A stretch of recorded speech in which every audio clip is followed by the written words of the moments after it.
यदा यदा हि धर्मस्य ग्लानिर्भवति भारत अभ्युत्थानमधर्मस्य परित्राणाय साधूनां विनाशाय च दुष्कृत धर्म संस्थापनार्थाय संभवामि युगे युगे. ಇದೇನಪ್ಪ ಖಳನಾಯಕನ ಬಾಯಲ್ಲಿ ಸಂಸ್ಕೃತದ ಶ್ಲೋಕ ಬರ್ತಾ ಇದೆ ಅಂತ ಆಶ್ಚರ್ಯ ಪಡ್ತಾ ಇದೆ. ಇದರ ಅರ್ಥ ಏನ್ ಗೊತ್ತಾ? ಜಗದಲ್ಲಿ ಅನ್ಯಾಯದ ಅಟ್ಟಹಾಸ ಹೆಚ್ಚಾದಾಗ, ಧರ್ಮ ಕಾಟ ಮಾಡುತ್ತಿರುವಾಗ, ನಮ್ಮಂತ ಕಾಳಧನಿಕರ ದಬ್ಬಾಳಿಕೆ ಹೆಚ್ಚಾದಾಗ ಅದನ್ನು ಮಟ್ಟ ಹಾಕಲಿಕ್ಕೆ ದೇವರು ಯಾವುದಾದರೂ ರೂಪದಲ್ಲಿ ಇದು ಕಲಿಯುಗ. ತಲೆ ಇರೋರ ಕಲಿಯುಗ, ತಲೆ ತೆಗಿಯೋರ ಕಲಿಯುಗ, ತಲೆ ಒಡೆಯೋರ ಕಲಿಯುಗ. ದೇವರು ಹುಟ್ಟಾದಂದ್ರೇನು? ನಮ್ಮಂತ ಖಳನಾಯಕರನ್ನು ಮಟ್ಟ ಹಾಕೋದು ಸಾಧ್ಯವೇ ಇಲ್ಲ. 5 ವರ್ಷಕ್ಕೊಮ್ಮೆ ಚುನಾವಣೆ ಬಂದ್ರೆ ಸಾಕು, ಮನೆ ಮುಂದೆ ನಿಂತು ಭವತಿ ಭಿಕ್ಷಾಂತಿ ಅಂತ ಭಿಕ್ಷೆ ಬೇಡ್ತೀವಿ. ಇದರ ಅರ್ಥ ತಿನ್ನಾಕ ಕೂಳಿಲ್ಲ ಅಂತಲ್ಲ, ನೀವು ನೀಡೋ ಒಂದೇ ಒಂದು ಹುಟ್ಟಿನ ಮಾತು ಹೇಳ್ತೇವೆ, ಎಲ್ಲ ಸಲ್ಲದ ಕಥೆಗಳನ್ನ ಕಟ್ತೇವೆ, ತಿನ್ನ ಕಂಡ ಕೊಡ್ತೀವಿ, ಕುಡಿಯಾಕ ಹೆಂಗಾನು ಕೊಡ್ತೇವೆ. ಪ್ರಸಂಗ ಬಿದ್ದರೆ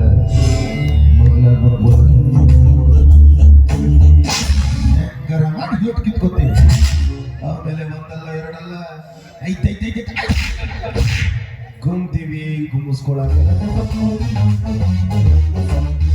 ಇದೊಂದು ರೀತಿ ರಾಜಕೀಯ ಕಿರಾತಕರ ಲೆಕ್ಕಾಚಾರ. ನಿಮಗೆ ಅರ್ಥ ಆಗಲ್ಲ, ಅರ್ಥ ಆದ್ರೂ ಪಕ್ಕದಲ್ಲಿರೋನಿಗೆ ಹೇಳಲ್ಲ, ಹೇಳಿದ್ರೆ ತಿಳ್ಕೊಳ್ಳಬೇಕು. ಯಾಕಂದ್ರೆ ಎಲ್ಲರೂ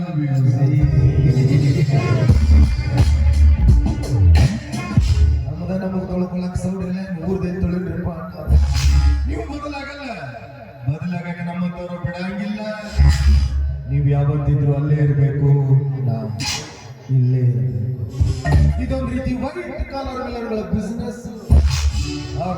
ಪಾನ್ ಶಾಪ್ ಹಾಕಿದವನು ಬೆಳಕಾಗೋದ್ರೊಳಗೆ 100 ಇದ್ದದ್ದು 200 ಆಗಬೇಕಂತ ಆಸೆ ಪಡ್ತಾನೆ. ಭೂಮಿಲಿ ಒಂದು ಬೀಜ ಬಿತ್ತರು ರೈತ ಮತ್ತೆ ಆಸೆ ಪಡ್ತಾನೆ. ಇನ್ನಾವ ಆಸೆ ಪಡೋ ತಪ್ಪ? ಚುನಾವಣೆಯಲ್ಲಿ ಎದ್ದೇ ಮುಸುಳಿನ ನಂಬಿಕೊಂಡು ಓಟ್ಗೆ 200,000 ಅಂತಿದೀವಲ್ಲ, ಹೆಂಗ ತೆಗಿಬೇಕ್ರಿಪ್ಪ? ಭೂಮಿ ಮೇಲೆ ಬೀಜ ಬಿತ್ತಿದೀವಿ, ಅದ್ಮೇಲೆ ಭೂಮಿ ಮೇಲೆ ತಗೋಬ.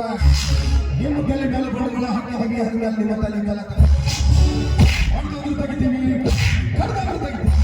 ಹೊಟ್ಟಿನೊಳಗೆ ಹೆಂದು ಬಿದ್ದಿರೋ ಬೋಕು ಮುಚ್ಕೋಬೇಕು ಅಷ್ಟೇ. ಸರ್ಕಾರಿ ಸಾಲಿ ಮಾಡಿಕೊಡ್ರಿ, ದವಾಖಾನಿ ಮಾಡಿಕೊಡ್ರಿ, ರೋಡ್ ಕಟ್ಟ ರೋಡ್ ಮಾಡಿಕೊಡ್ರಿ ಅಂದ್ರ ಹೆಂದು ಬಿದ್ದಿರೋ ಬೋಕ್ ಯಾರು? ನಮ್ಮ ಅಪ್ಪ ಮುಸ್ತಾನ. ನಿಮ್ಮ ತಲೆ ಮೇಲೆ ಬಡಗಳ ಹಾಕಿದೀವಿ ಅಂದ್ರೆ ನೀವು ಮುಚ್ಚುವೆ. ನಾವು ಮಾತಾಡೋದು ಸ್ವಲ್ಪ ಬಿರುಸು ಅನ್ನಿಸ್ತೈತೆ, ಆದ್ರೆ ಅದು ಯಾವತ್ತಿದ್ರು ಕರೆನ ಇರ್ತೈತೆ. ಈ ರಾಗ ಬೇಕೆ ಸುತ್ತಿನಾಗ ದೊಡ್ಡವ ಈ ಶ್ರೀಕಾಂತ್ ಗೌಡ, ಸೊಕ್ಕಿನಾಗ ದೊಡ್ಡವ ಈ ಶ್ರೀಕಾಂತ್ ಗೌಡ, ದೌಲತ್ತಿನಾಗ ದೊಡ್ಡವ ಈ ಶ್ರೀಕಾಂತ್ ಗೌಡ. ಇಂಥ ಶ್ರೀಕಾಂತ್ ಗೌಡ ನಿಧಿಗೆ ನಾವು ಒಟ್ಟಿಟ್ಟು ಮಾತಾಡಿ ತುತ್ತು ಕೂಳಿಗಾಗಿ ಮಕ್ಕಳ ಬ್ರಾಹ್ಮಣನಿಂದ ಕೈ ಹೊಟ್ಟಿಗೆ ಲೊತ್ತಿರುತ್ತಿದ್ದ ಜಗತ್ತಿಗೆ ನನ್ನ ಎದುರು ಹಾಕೊಳ್ಳೋ ಮುಂಚೆ ವಿಚಾರ ಮಾಡಬೇಕಿದ್ದ. ಇವನು ಶಕುನಿಯ ಕುಲದವನು, ಕೈಯಿಂದ ಆಗಲಿಲ್ಲ ಅಂದ್ರೆ ತಲೆಯಿಂದಾದ್ರೂ ಮಾಡೇ ತೋರಿಸ್ತಾನೆ. ಅದು ಈ ಶ್ರೀಕಾಂತ್ ಗೌಡ. ಇವನು ಹೂ ಅಂದ್ರೆ ಪ್ರೇಮಿ, ಹೂ ಅಂದ್ರೆ ಒಮ್ಮೆ ಸುನಾಮಿ ಅಬ್ಬರಿಸಿದ್ರೆ ಎದುರಾಳಿ ಯಾರೇ ಇರಲಿ ಅಡಕ್ ಮಲ್ಕೊಂಡು ವಾದದಲ್ಲಿ ಬೀಳಲೇಬೇಕು. ಅದು ಈ ಶ್ರೀಕಾಂತ್ ಗೌಡ. ನನ್ನ ಸ್ಟೈಲ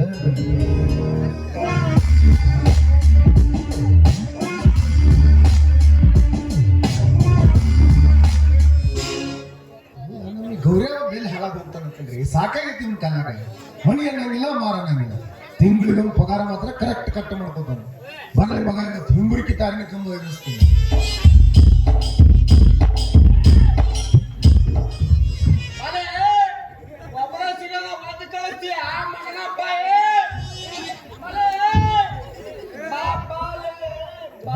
ಏನಂತ ಧರ್ಮೆ ಅಂದ್ರೆ ಧರ್ಮೆ ಪಾಠಾಲ ಎಲ್ಲ ಮುರಿಯಕ ವಾದ್ಯಪ್ಪ ಅದರಿ ನಮ್ಮ ಆಳು ಮಕ್ಕಳು ಕಬ್ಬಲೆ ದನಗಳು ಬಿಸಿ ಕಬ್ಬೆಲ್ಲ ಬರಿಬಾರ್ದು ಮಾಡ್ಯಾವಂತ್ರಿ. ಅದೇನ್ ದೊಡ್ಡ ವಿಷಯ ಕೂಡ ಗೌಡ್ರ ಊರು ಹೋಗ್ಕೊಂಬೈತಾರ ಗೌಡ್ರ ದನ 8 ಮಂದಿ ಹೊಲ ಹೋಗ್ಕೊಂಬೈತಾರ. ಏನಂತ ಈಗ ಅದ್ರ ಭಾಳ ಮಾತಾಡಕತ್ತಾನ್ರಿ ಅವ. ಏನಂತ ಏನ್ ನಿನ್ ತಿಂಡಿ ಆಟ ಹಚ್ಚಿರಿ ಎಣ್ಣೆ ಒದ್ರೆ 3 ಸಲ ಸಾಯ್ತಿ ಮಗನ ಮತ್ತೇನು ಮಾತಾಡ್ತೀನಿ ಎಬ್ಡಿ ಮೊಳಕೈಲಿ ಕೂತತಿ ಹಿಂಗ ಅಂದಪ್ಪ. ಬುದ್ಧಿ ಗೊತ್ತಿಲ್ಲ ನನಗೆ. ಮಂದಿ ಹೆಸರು ಹೇಳಿ ಗುಮ್ಮಾಕ ಹೋಗ್ಬೇಡ.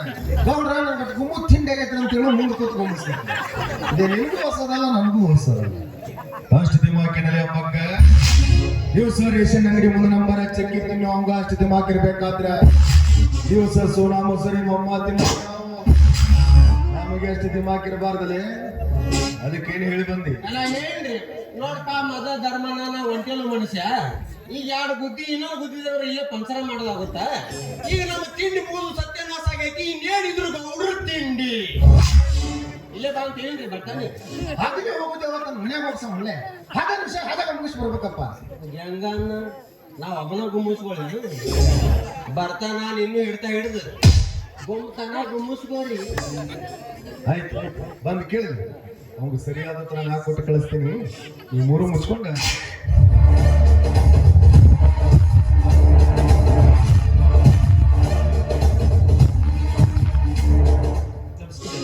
ನಮಸ್ಕಾರ. ಬರಬೇಕು ಧರ್ಮಾಪುರದ ಧರ್ಮಣ್ಣನವರು. ಮತ್ತೇನು ಈ ಬಡವನ ಮನೆಯವರೆಗೆ ಬಂತಲ್ಲ ಪ್ರಯಾಣ. ಯಾಕಂದ್ರೆ ಊರೊಳಗೆ ಮೊದಲೇ ಸ್ವಾಭಿಮಾನದ ವ್ಯಕ್ತಿ ಅಲ್ವ. ನನ್ನ ಮನೆ ಮುಂಭಾಗಲಿ ತಿಳಿಬೇಕಾದ್ರೆ ಎಲ್ಲಾದ್ರೂ ನಿಮ್ಮ ಸ್ವಾಭಿಮಾನಕ್ಕೆ ಏನಾದ್ರೂ ಧಕ್ಕೆ ಆದಿತ್ತೇನೆ ಅಂತ ಕೇಳಿದೆ. ಮತ್ತೆ ಬಂದ ಕಾರಣ ಐತ್ರಿ. ಏನು ಕಾರಣ ಇಲ್ಲದ ಯಾರ ಮನೆಗೆ ಹೊಸ್ತಿಲಿಗೂ ಕಾಲಿಟ್ಟವನಲ್ರಿ ಈ ಧರ್ಮಣ್ಣ. ಏನಿಲ್ರಿ ಗೌಡ, ನಿನ್ನೆ ನಿಮ್ಮ ಆಳುಗಳು ನಮ್ಮ ಕಬ್ಬಿನ ತೋಟದಲ್ಲಿ ದನ ಹೊಗಿಸಿ ಇದ್ದ ಕಬ್ಬಿನೆಲ್ಲ ಕೆಳಗೆ ಭಾರಿ ಬಾಗ್ ಮಾಡ್ಯಾವ್ರಿಪ್ಪ. ಬಹಳ ಲುಕ್ಸಾನ್ ಆಗೈತ್ರಿ ಗೌಡ. ಹೇ ಗೌರಿ ಪಾಪ ಬೆಳೆದ ನಿಂತ ಬೆಳೆ ಒಳಗ ದನ ಹೋಗಿಸಿ ಧರ್ಮಣ್ಣ ಕಬ್ಬಿಲ್ಲ ಬಾ ತಪ್ಪು ನಿಮ್ದ ಐತೇನಿಲ್ಲ.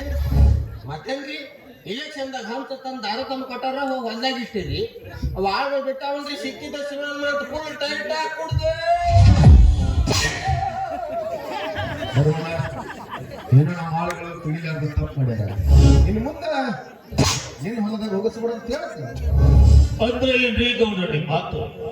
ಇನ್ನು ಮ್ಯಾಲ ನನ್ನ ಹೊಲದಾಗ ಹೋಗಿಸೋದಿಲ್ಲ, ಬ್ಯಾರೆದವ್ರ ಹೊಲದಾಗ ಹೋಗಿಸಿ ಎಲ್ಲ ಹಾಳು ಮಾಡ್ತೀನಿ ಅಂತ ಹೇಳ್ತೀರಿ. ಅಂದ್ರೆ ಏನು ಧರ್ಮಣ್ಣ ನಿನ್ನ ಮಾತು?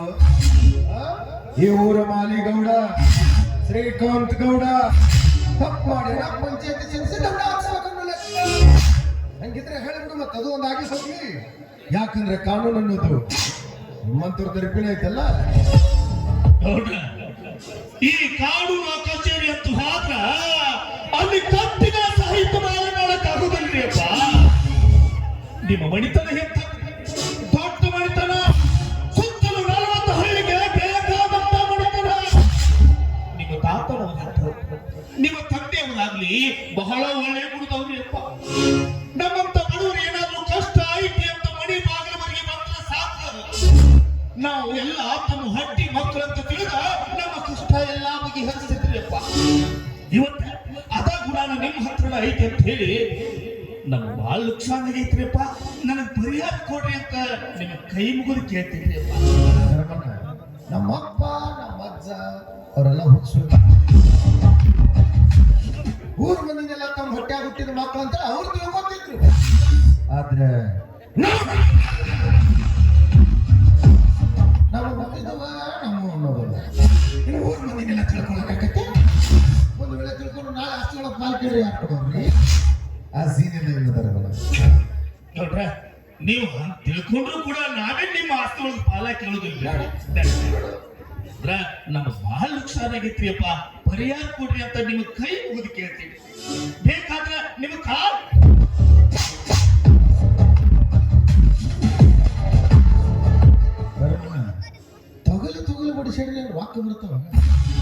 ಹಂಗಾದ್ರೆ ಗಳತರ ಹಿಡ್ಕೊಂಡು ಕುಂಡಿರ್ತೀನಿ ನಿನ್ನ ಕಾಲು. ನೋಡಿ ಧರ್ಮಣ್ಣ, ನೀನು ಕಾಲು ಬಿದ್ದು ಕಾಲಂದ್ರೆ ಹೊಚ್ಕೊಳ್ಳೋ ಜಾತಿಗೆ ಸೇರಿದವನ್ ನನಗೆ ಭಾಳ ಚಲೋ.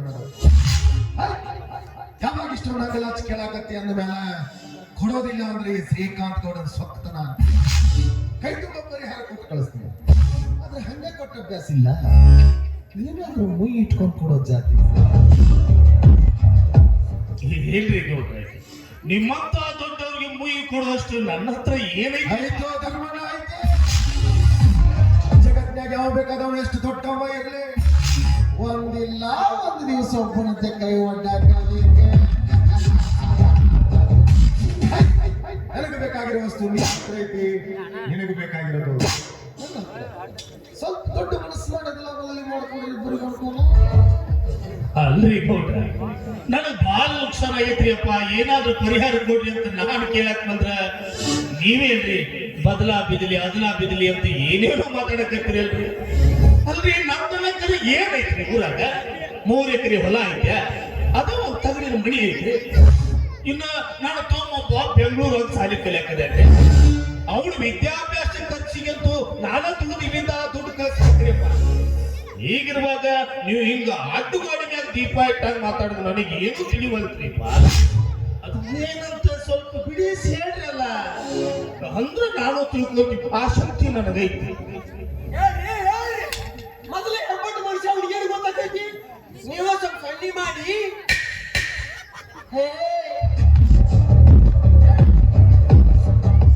ಏನಿಲ್ಲ ಧರ್ಮ, ಕೈ ತುಂಬ ದುಡ್ಡು ಕೊಟ್ಟು ಕಳಿಸ್ತೀನಿ. ನಿನ್ ತಮ್ಮನ ಶಿಕ್ಷಣ ಕೊಡ್ತೀನಿ, ನೀನು ಬಿಂದಾಸ್ ಆಗಿ. ಆದ್ರೆ ಅದಕ್ಕೆ ಪ್ರತಿಯಾಗಿ ಒಂದು ದಿವಸ ನೀನು ಹೆಂಡತಿನ ಕಳಿಸ್ಕೊಡು.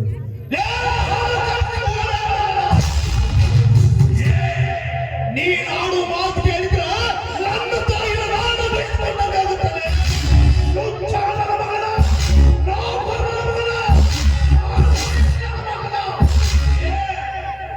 ಬಡವರ ಮನೆ ಹೆಣ್ಣು ಮಕ್ಕಳ ಹತ್ರ ಏನಂತ ತಿಳಿಯೋ?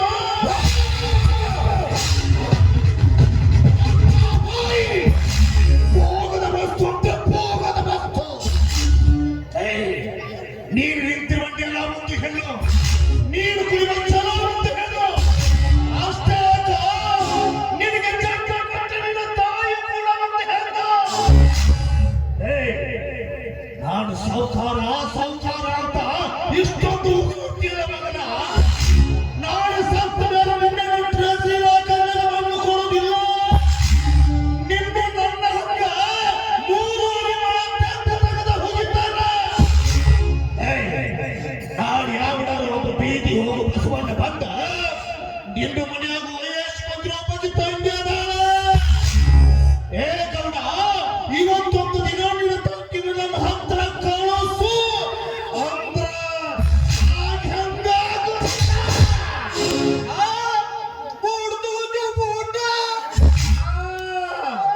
ನೀವು ಶ್ರೀಮಂತರು ಬೂದು ತಗೋತೀರಿ. ನೀ ಪ್ರಪಂಚದಾಗ ನಿನ್ನಂತ 100 ಶ್ರೀಮಂತರಿಗೆ ಅನ್ನ ಹಾಕೋದ್ರ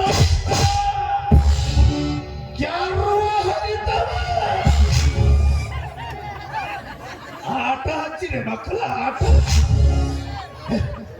ನಾನು ಅಂದ್ಕೊಂಡಿದ್ದೆ ಇದೊಂದು ದೇವಸ್ಥಾನ, ನೀನೊಬ್ಬ ಈ ದೇವರ ಗುಡಿಯಲ್ಲಿರುವ ದೇವರು ಅಂತ. ಅಲ್ಲದೆ ಇದು ದೇವಸ್ಥಾನ ಅಲ್ಲ, ನೀನು ದೇವರು, ನೀನೊಬ್ಬ ದೇವರಾಗಿದ್ರ ಕಾಯಿ ಕರ್ಪೂರ ಅಂತ ಪೂಜೆ ಪುರಸ್ಕಾರ ಮಾಡಬೇಕಾಗಿತ್ತು. ಆದ್ರ ದೇವಿಗೆ ಅದರಲ್ಲೇ ಪೂಜೆ ಮಾಡ್ತಾರೆ.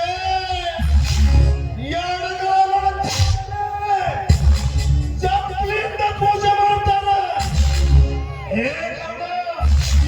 ನನ್ನ ಹೆಂಡತಿ ಬೇಕು ನನಗೆ, ಹೆಂಡತಿ ಬೇಕು. ಅಲ್ಲೇ ಮಾಡ್ತೀರ, ಇಲ್ಲಿ ನೋಡಿ, ನನ್ನ ಹೆಂಡತಿ ಬೇಕಾಗದ. ನನ್ನ ಹೆಂಡತಿ ಬದಲ ಈ ನನ್ನ ಕಾಲದ ಚಪ್ಪಲಿ ಯಾಕೆ ತಗೋಬದ?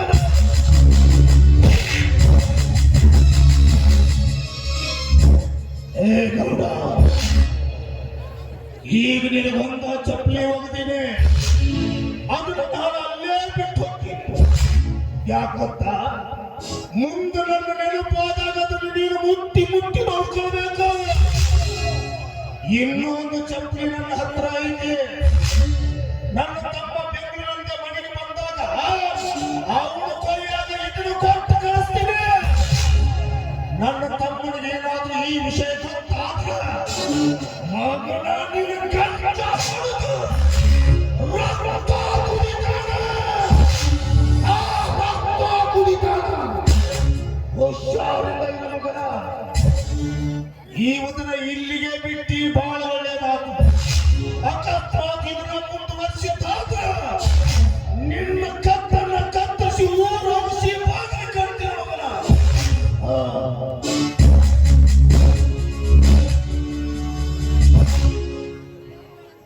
ಏ ಗೌರ್ಯ, ಏ ಶಿಖಂಡಿ ನನ್ನ ಮಗನ, ನಿನ್ನಂತ ಲುಚ್ಚ ಸುಳೆ ಮಕ್ಕಳು ಇರೋದ್ರಿಂದ ಎಂತ ಶ್ರೀಮಂತರ ತಪ್ಪಾಗಿ ಹೆಚ್ಚಾಗಕತ್ತೈತಿ. ಬಾ ಮಗನ, ಹೊರಗೆ ಬಾ. ನಿನ್ನ ಚಡ್ಡಿ ಕಳಿಸಿ ಜಾತ್ರೆಯಾಗ ಹಂದಿ ಬಡ್ದ ಪಡ್ತೀನಿ ಮಗನ. ಮಾಡ್ತೀಯ?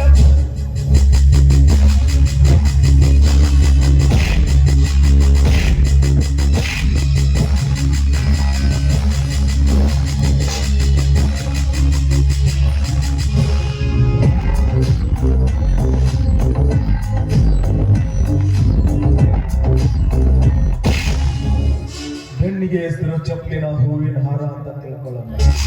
ಇನ್ನು ನನ್ನ ಒಳಗೆ ಹೆಸರು ಚಪ್ಪಲಿನ ಅಷ್ಟು ಸಲೀಸಾಗಿ ಬಿಟ್ಟು ಕೊಡ್ತೀನಿ. ಸಾಧ್ಯವೇ ಇಲ್ಲ.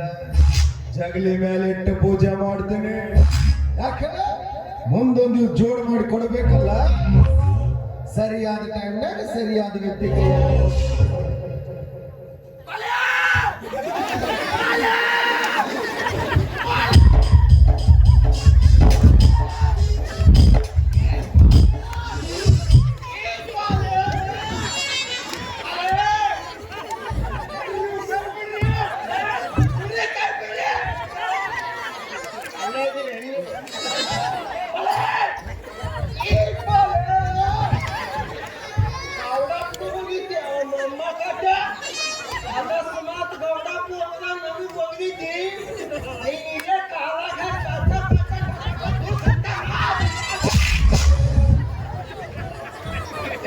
ಇದ್ದಾಗ ಮಾತಾಡ್ಲಿಲ್ಲ ಮಗ.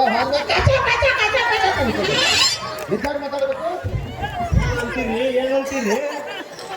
ಇದ್ದಾಗ ಮಾತಾಡಿ ಬೇಕಾದ್ರೆ ಅಕಸ್ಮಾತ್ ನಡಬಾರ್ದು ಬಾಯಿ ಹಾಕಿದ್ದೆ ಅಂದ್ರೆ ಇನ್ನೊಂದು ನನಗೆ ಹೆಟ್ಟಿದ್ದಾವ. ಬಟ್ ಏನ್ ಹೆಟ್ರು ಗೌಡ ಹೆಟ್ಲಿನ. ಹೌದ್ರಿ, ಊರ ದೊಡ್ಡವರ ಕಿರಿ ಬೇಕಂದ ಹಟ್ಟಿಸ್ಕೋಬೇಕು, ಬ್ಯಾಡ ಅಂದಾಗ ನಿಮ್ಮಂತವ್ರ ಕಾಲಾಕ್ಷಿ ಕಟ್ಟಿಸ್ಕೋಬೇಕು. ಏ ಗೌರಿಯ, ಹೋಗೋಕ್ ಮುಂಚೆ ಒಂದ್ ಮಾತು ಹೇಳಿದವನು. ನೋಡ್ರಿ, ಅವ್ರ ತಮ್ಮನ ಬೆಂಗಳೂರು ಸಾಲಿ ಕಲಿತಾವ. ಅಲ್ಲೇನ್ರಿ ಚಿಕ್ಲಿಕರ ಚಕ್ಲಿ ಮಾಡ್ತಾನ. ನೀ ಏನು 10 ಗಂಟೆ ಹೊತ್ತು ಬಿಡ್ತೀವಿ ನನಗೆ ಗೊತ್ತಿಲ್ಲ. ಅವನು ಫೋನ್ ನಂಬರ್ ಫೋಟೋ ಸಹಿತ ತಂದ ನನಗೆ ಒಪ್ಪಿಸ್ಲಿಲ್ಲ. ಭಾಳ ದಿವಸ ಮನೆ ಜೊತೆಗೆ ಯಾವಾಗ ಜೊತೆಡಿಲ್ಲ. ಅವ್ರ ಫೋಟೋ ಹಾಕ್ರಿ ಬೇಕಂದ್ರೆ ಅವ್ನ ಆಧಾರ್ ಕಾರ್ಡ್ ಸಹಿತ ತರ್ತೀರಿ. ಅಕಸ್ಮಾತ್ ಅವ್ನು ಕರ್ಕೊಂಡ್ಬರ್ತೀವಿ ನಾವು ಎಕ್ಸೆಪ್ಟ್ ಆಗಂದ್ರಿ. ಅವ್ನ ಆಧಾರ್ ಕಾರ್ಡ್ ಮನೆ ಅಡ್ರೆಸ್ ಇರ್ತೈತಿ. ಅವ್ನ ಆಧಾರ್ ಕಾರ್ಡ್ ಇರಲ್ಲ. ಅವ್ನು ಪಾಕೆಟ್ ಇಟ್ಕೊಳ್ಳೋದ ಬಿಟ್ಟು ಆಧಾರ್ ಕಾರ್ಡ್ ಅಲ್ಲಿ ಇರ್ತಾರ. ಬರೇ ಟೈಲ್ ಇದ್ಕೊಂಡ್ಬಿಡ್ತೀನಿ ಅವ್ನ. ಅವನೇನು ಬೆಕ್ಕಿನ ಮರಿ ಮಾಡಿದ್ದೇನ. ಬಾ, ನಾ ಗೌಡ್ರು ಕರ್ಯಾಕತ್ತಾರ ಅಂತ ಹೇಳಿದ್ವಿ.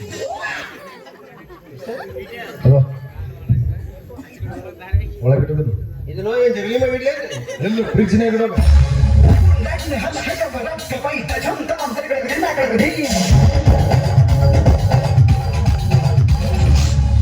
ಧರ್ಮನಾಶ ನನ್ನ ಮನೆಗೆ ಬಂದು ನನ್ನ ಎದುರು ನಿಂತು ನನ್ನ ಎದುಗಿನ ಬೊಟ್ಟಿಟ್ಟು ಮಾತಾಡ್ತೀವಿ ಅಂದ್ರೆ ಮೆಚ್ಚಬೇಕೆಯ ಮಗನ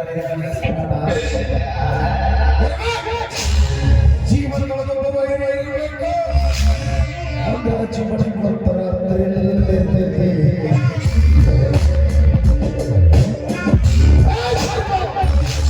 ಧರ್ಮ ಕರ್ಮಗಳ ಯುದ್ಧದಲ್ಲಿ ಗೆದ್ದದ್ದು ಧರ್ಮನ ಇರಬೇಕು.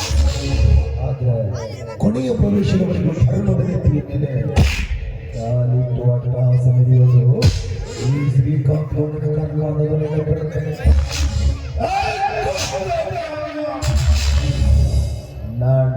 ಮೈಲಿಗೆ ತಗೊಂಡು ವಿಲನ್ ಆದವನಲ್ಲ, ಹುಟ್ಟುವಾಗಲೇ ವಿಲನ್ ಅಂತ ಓದ್ಕೊಂಡು